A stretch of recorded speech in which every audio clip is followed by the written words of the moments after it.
So this is the substituted version.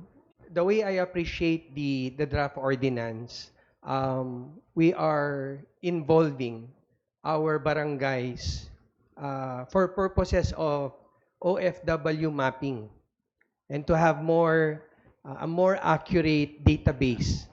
The more accurate our database, the better services we can provide to the children of these OFWs. Ano.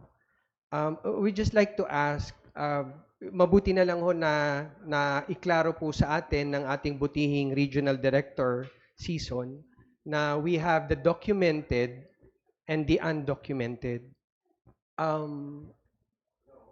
To encourage voluntary registration from our OFWs, particularly the undocumented.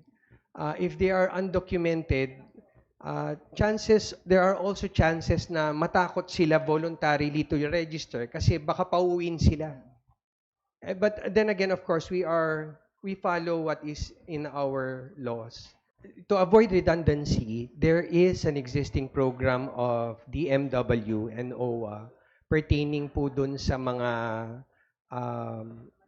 children of OFWs at saka yung mga nandito na like grandparents and relatives na nag-aasikaso dun sa bata na anak ng OFW.